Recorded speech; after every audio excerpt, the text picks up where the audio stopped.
So I got a bunch of text asking me what I thought of the new Kathryn Bigelow film, A House of Dynamite. And that's because of my previous work in intelligence and international security and things like that. Everyone said, oh, what do you... Blah, blah, blah. I like Kathryn Bigelow. She's a great filmmaker. Strange Days is an amazing film. Great tech noir film written by James Cameron. I know he also had a big hand in getting that film made as well, which is why it's particularly good. But she's also done Zero Dark 30, which is a good movie. It illustrates the intelligence community and gets a lot of things right about that specific operation. Hurt Locker's good. So this film, A House of Dynamite, starring Idris Elba, who's amazing. Great cast, actually. The cast is just chock full with really great actors. She knows how to make a movie about government agencies. So I was very curious about this movie. Now, first off, it begins with the launching of an ICBM, which is most likely a nuclear attack on the United States. And there's a handful of state falls that don't go right. So we're going to have this nuclear strike on Chicago. Some might argue, well, never mind. And here's where the film starts to go wrong. No one knows where this launch came from. And there's one or two lines of dialogue that say something about maybe disruption operation for our satellites. So like China has these satellite destroyers or blinders that possibly could blind some satellites. Fine. Even if that happened, Central Intelligence Agency, National Security Agency, National Reconnaissance Office, National Geospatial Intelligence Agency, along with a variety of Israeli agencies, would all know immediately where this launch came from.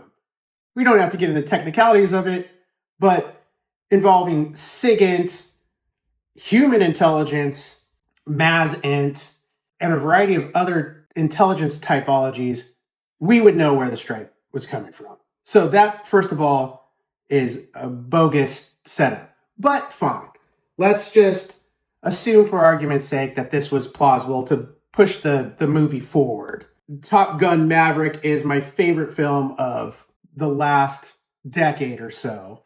And it does something similar where just one line of dialogue makes the F-22 obsolete, makes the F-35 obsolete, and forces Maverick to use an F-18 to lead the attack on the country that may or may not be Iran, which makes the second strike capacity of Hangman sitting in an F-18 really dumb. He should have been an F-22, but whatever.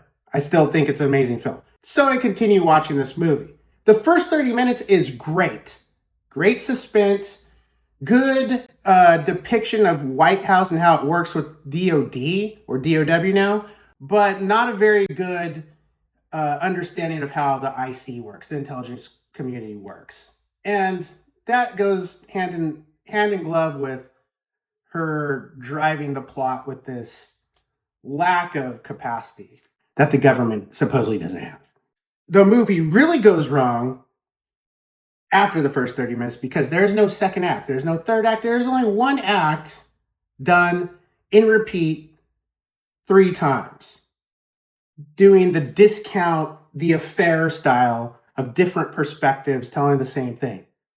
So we don't get any second act, we don't get any story arc, and we certainly don't get a conclusion or an ending. It's completely unsatisfying, but the biggest shame is it doesn't have a message. The message is simply nuclear weapon bad. It's not about the lack of capability to prevent nuclear war or understanding of how it might occur or anything like that. It's just simply nuclear weapons bad. Now, if I were Kathryn Bigelow and I ran into Chris Nolan, she should run because he already made an extremely good movie about why nuclear weapons might not have been the greatest invention ever, but nevertheless they were, and therefore it is.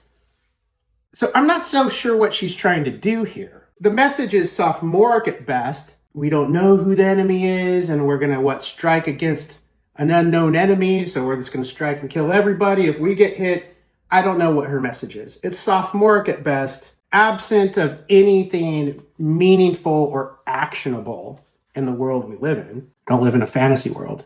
And again, it's set up on these silly ideas that striking ICBMs or ballistic missiles is like hitting a bullet with a bullet. Well, the 11-day war between Iran and Israel demonstrated that we can shoot those things down fairly easily.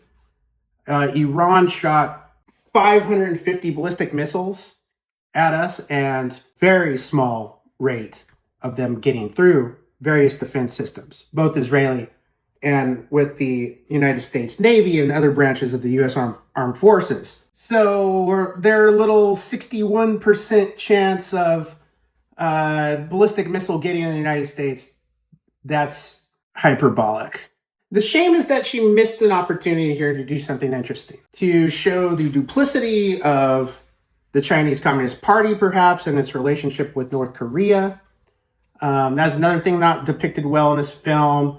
The only expert they had was like this Georgetown MA grad type of girl who is too bothered to have to take the president's call that day. And she's the North Korea expert. She's probably some member of the National Security Council or something like that.